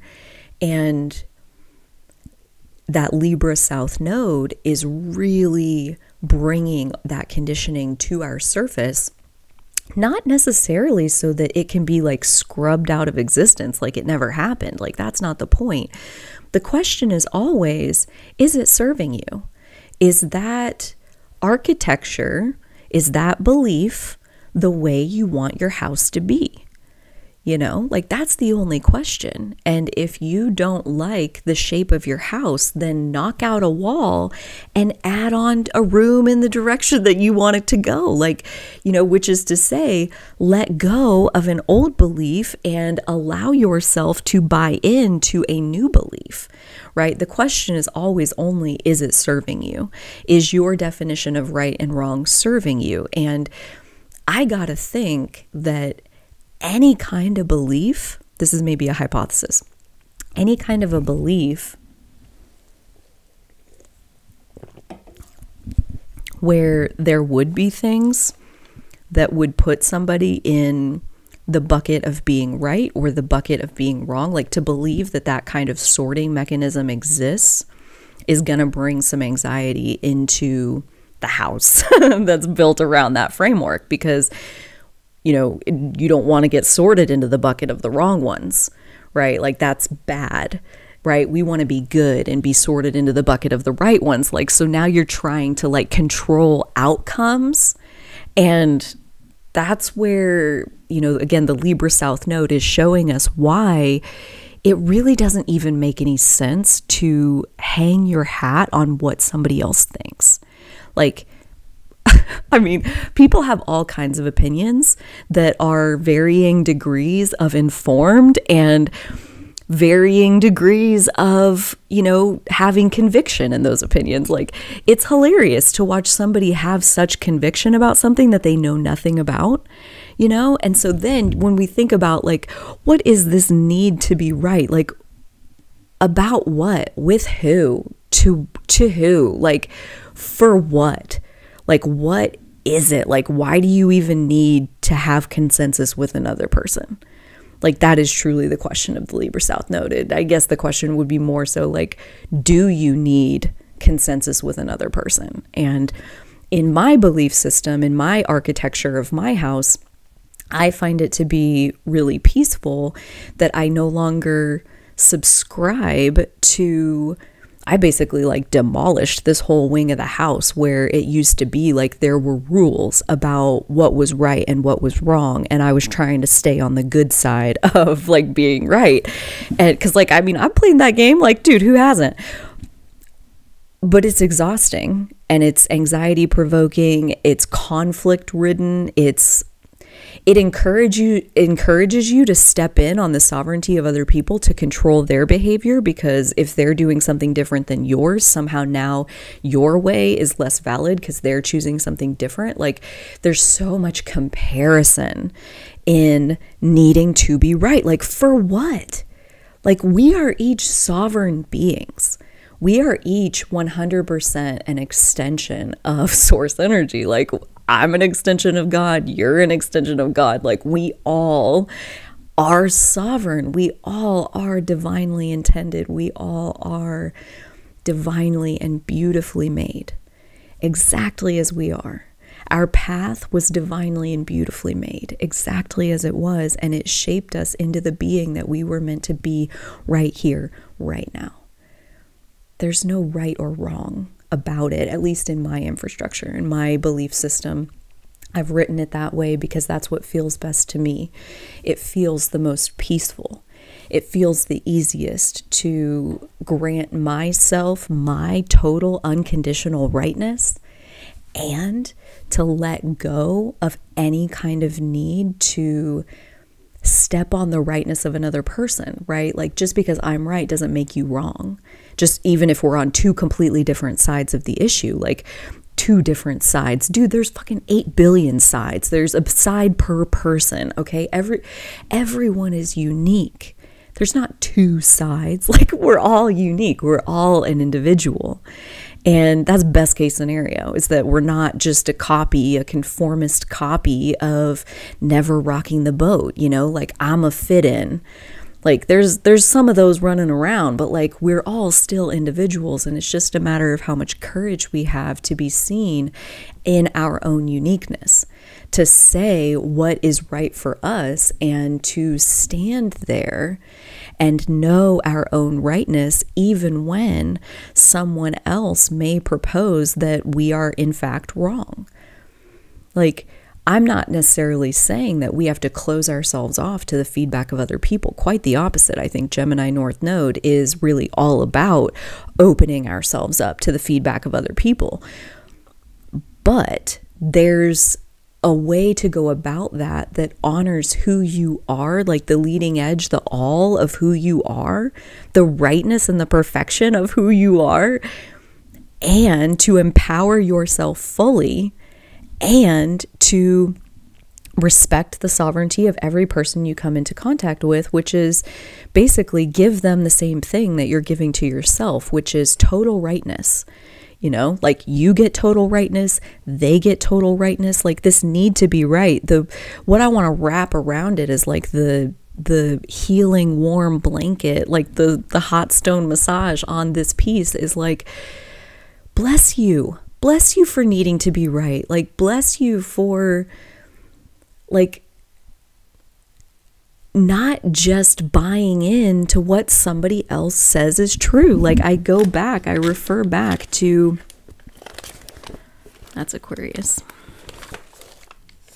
I refer back to the Gemini tendencies to leave behind, like the Gemini shadow, which is trusting others' perceptions instead of one's own, including others' perceptions about oneself. It's that lack of self that's what happens when you lose track of you being right about you. Like, dude, everything is possible. Nothing is impossible as far as I know. And so basically, like, I could be totally fucking wrong about all of these things. I could be completely 100% biased in my own unique energy, that this is 100% only what is right for me, and that not a single other person on the face of the planet is supposed to be like this. That is why, like, part of my process of, like, being able to let myself express myself is actually this right here, is this contemplation that we're talking about in this chapter, which is, I am not an expert on anybody else's right. I'm not an expert on anybody else's truth. And there's actually not enough study in the world that can make me an expert on somebody else's truth more than they are. Like, living it from the inside, that's where the expertise over a life comes from. That's where sovereignty is born, is like, nobody else has walked in our shoes. Nobody else feels what we feel. Nobody else is regulating our nervous system. Nobody else has to do the healing work. Nobody else. Like, we belong to ourselves. And so who is going to get to decide about what is right for me? Me, right? Like, that need to be right. It's like, about what? Need to be right about what's right for you? 100%. 100%. Don't let anybody take that from you. Like, hold on to it with your dying breath. That's my own personal advice. That's what I try to live, is like, I am right about what is right for me because I can feel it inside myself where nobody else has access, you know? And this also, like, gives me permission then to basically tell these stories as, here's my truth, here's my right, here's what it feels like to me. And then if somebody else wants to say that, well, it doesn't feel like that to me, it feels like this, and it's like, great, that's true for you. That's true for you. And I love that you know that about yourself. Like, that makes life a lot easier. Having a sense of self makes life a lot easier, right? Looking at the Gemini shadow of indecisiveness, inaction, because there's always more information to gather. Like, life is really complicated. Like, on the Gemini shadow side, like, you don't know what to do. And the Sag shadow side is that you're dripping in authenticity. Like, your I am frequency is so strong. The difficulty is in socializing you with other people, you know, like the ability to squeeze you down into the box that society has for you. Like, that's the difficulty. And so, yeah, like, each one is not without its challenges. Like, each one has its own transmutation process that it signed up to do. And in this letting go of, like, needing to be right about other people. Okay, like, that's something that, like, you know, we've talked a lot about how to take the strength of yourself into an interaction with other people, and how to keep yourself fully intact. Like, nobody's forcing changes on who you are. Like, you get to be who you are. You are 100% right in who you are. And we can hold space to basically study or learn about another person and their rightness. You know, like, that's possible. So in that sense, one of the best gifts that we can ask of a Sagittarius South Node into the collective is that you give us your story, your rightness, what feels right to you. Because here's the thing about these shadows that, like, you know, I feel like even I fell into this trap where I'm really in a hurry to, like, hurry up and get my Virgo South Node thing done so I can get over here doing my Pisces North Node where my destiny is, you know, like, let me get to my destiny. And it's like, you know, yes, that's your destiny. Like, yes, that's the path you came here to walk. That's, like, kind of the direction you came here to lean, the energy you came to practice, all of that. But it's like, what did you plan to take with you on your destiny? Whatever's going on in your South Node. So like, yes, you meant to go in this Gemini direction, this Gemini North Node direction. That's like your destiny, the direction of where your destiny is headed. But you are taking your mastery of the South Node in Sagittarius with you. That's why you need to go on your destiny, because you can take them this package of things, this package of energy. And what is lacking in the world right now is that clear feeling of knowing who you are. There's way more people in the world who have no fucking clue what's going on than people who are like, this is exactly who I am. Of course, this is who I am. And I'll fight you about it. Like, so much so that we got to be like, okay, but like, you can be all those things and you don't have to fight about it, you know? Like, you don't have to argue with anybody about your rightness. Like, you can just own that you are right, and you can let everyone else have theirs too. And that can be one of the most beautiful things that you can do, is learn how to tell your I am story, learn how to tell your I am truth. You know, like, this is my personal truth, and fuck, it feels good. It feels so good. And I don't need anybody else to subscribe to it for me to milk all of the juices out of it. And I have so much fun doing it. And to basically roll around and bask in the strength of your personal truth, such that other people see it and they're like, how do you do that? How do you always know the right thing to say to me when I start to second guess myself? And the answer is always because I have such clarity of who I am that it just doesn't even make sense to me, really, that somebody would doubt who they are. But I guess since most of the world does, let me take this superpower of knowing myself so clearly and my ability to be right about myself so effortlessly.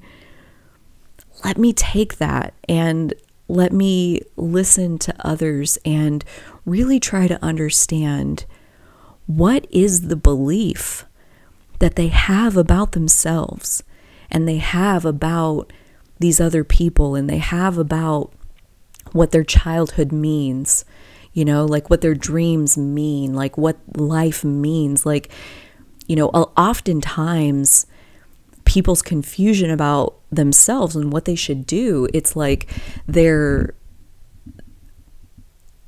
making all kinds of meaning that about like what's going on around them, and they're trying to do right by what's going on around them.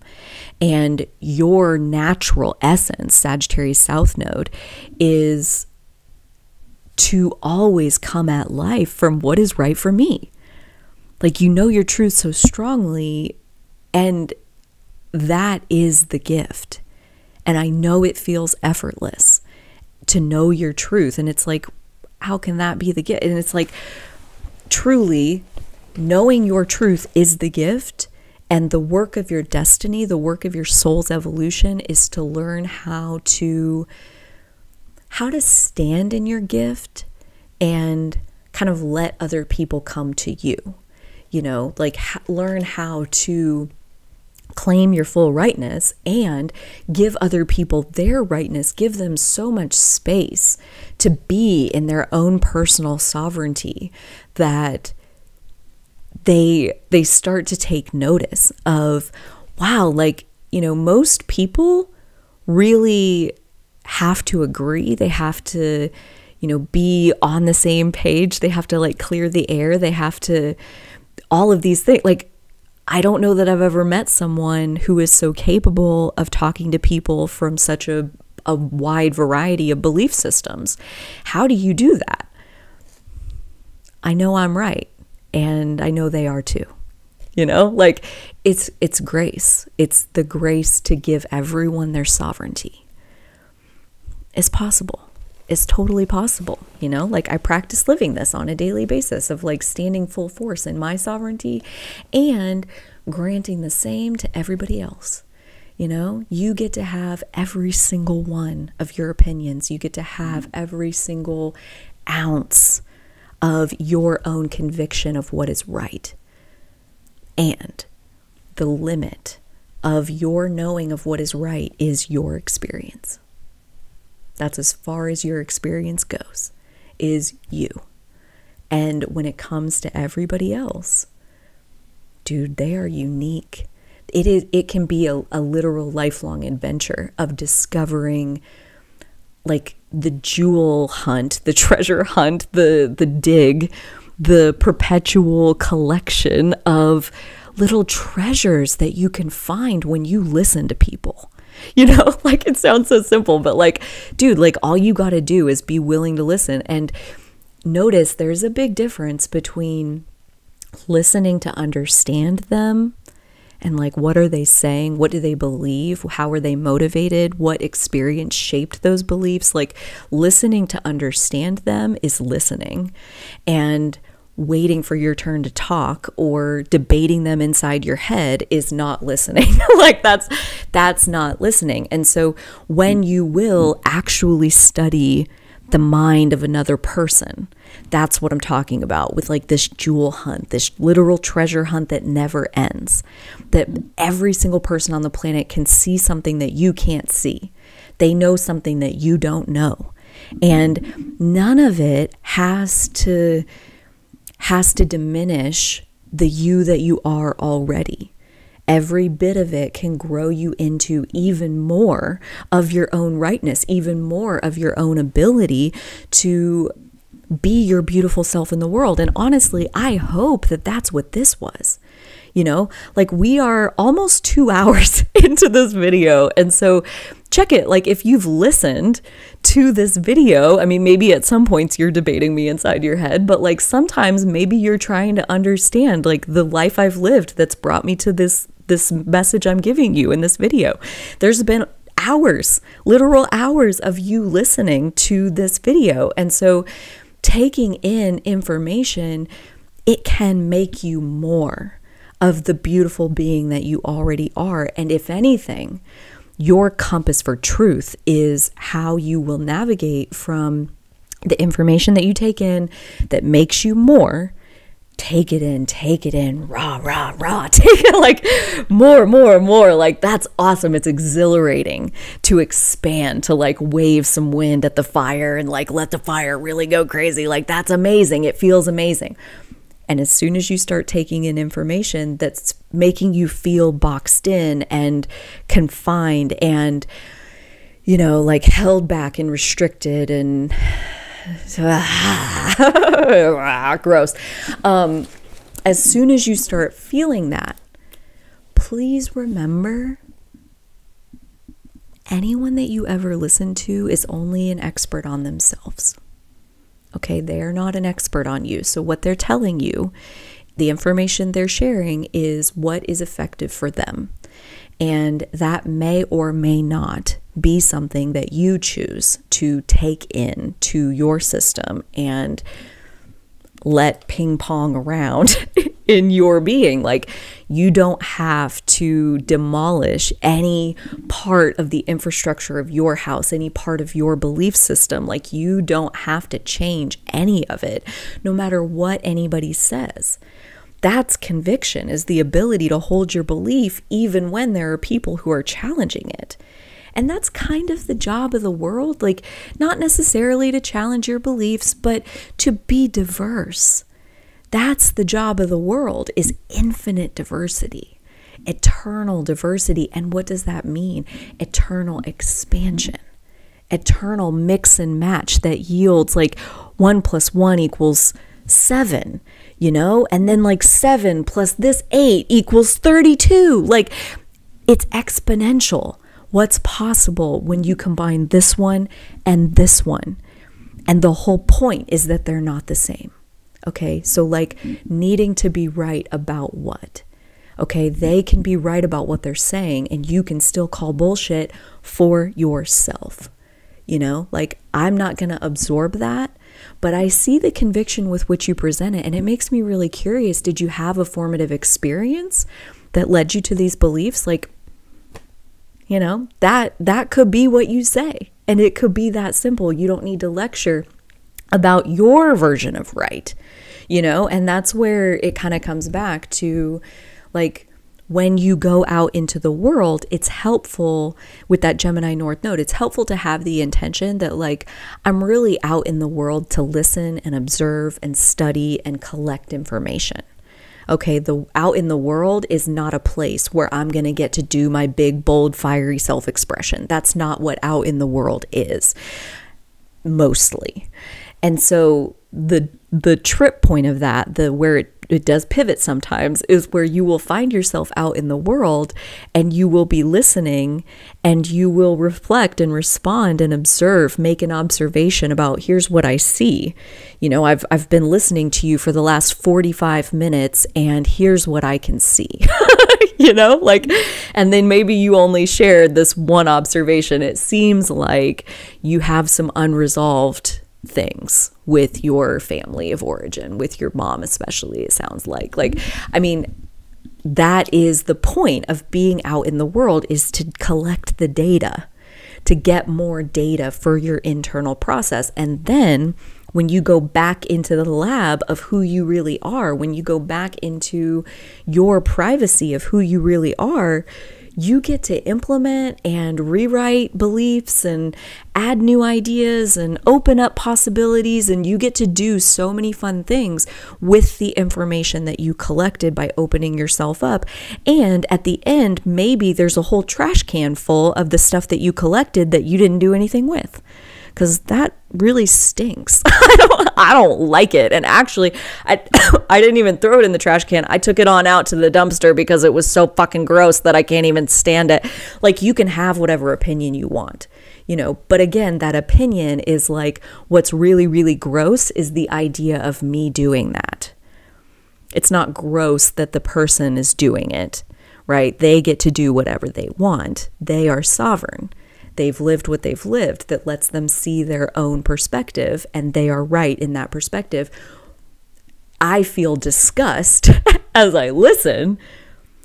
I am not disgusted by them. I am disgusted by the idea of living my life that way. And so I won't. You know, like, I am right about when I feel disgusted by an idea, I'm not meant to implement that idea for myself. But I also can have the civility to not tell them that I hate that idea. You know, why do they need to know that? Why do they need to know that? You know, if they ask you, if they're like, wow, it seems like you see this really differently. Like, it really seems like you are XYZ. Is that real? Like, if somebody asks you, now you've got a moment, right? Like, now we are into the place where out in the world is a place for your big, bold, fiery self-expression. And at that point, you have rendezvoused with the opportunity to express your right, and somebody else has asked. Like, the reason you rendezvoused with it was because somebody else has asked. They want to hear your right. And so this moment is, you know, how you say, like, yours to lose as far as the connection going forward after this moment. There's like an interaction here that's about to take place that, like, is absolutely meant to take place, and both parties are getting exactly what they need from it, but that doesn't guarantee that the connection between the two parties is going to continue. You know, you get to be as big and bold and fiery about your right as you want to be, but it depends on how connected you want to be at the end of that will guide how you express your truth. And I personally, with my big Gemini stellium, like, I personally really love talking to people, you know, so I personally practice taking myself, setting myself to the side, not to diminish myself at all, but to get myself out of the way so that I can look at them, right? Like, I want to connect with them. And I also know that their truth doesn't even touch this girl over here, right? She's to the side.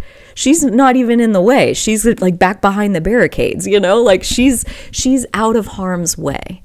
When I listen to another person, I'm only listening to them talk about what's right for them. So that, again, I have my house built that way. I have my belief system built that way because it feels good to me. And that is not to say that that's what's going to feel best to you, but I would encourage you to work this needing to be right around to the point where You can need to be right all day long. There's nothing wrong with that. Because to me, that feels better. And maybe if it feels better to you, maybe you do that.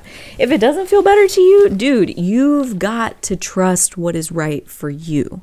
The information that is out there in the world is only to enhance you.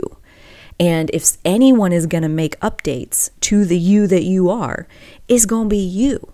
So you are safe in your rightness, no matter what the world has to say about it. And that is a function of you protecting you and the beauty of having big, bold fire energy in the first place. So congratulations on the luck of your birth. Oh, dear friends, this was such a good one. This was such a beautiful deep dive that we did over these last few days of this Sagittarius season 2023. Thank you so much for joining me. It has literally been my pleasure to take these shadow elements through the mermaid portal, love them, accept them, find them a seat at the table, give them a hot meal and a forehead kiss, and welcome them into our beingness and situate them with care and heal whatever sensitivity exists around them. And I'm not claiming that we've completely done that in this video, but I do hope that there were moments of that here. There were moments of that over the course of the last couple hours. Hopefully you took it in multiple sittings. I mean, I don't know. This is a lot of shadow work for one sitting, but maybe you were up to it. I would love to hear your self-expression down below. I would love to hear your right, your truth down below. Absolutely. My comment section is always a place for anyone's self-expression that they want to put there. Like, I'm a big fan of everyone expressing themselves as much as possible, as much as feels good to the individual. Okay.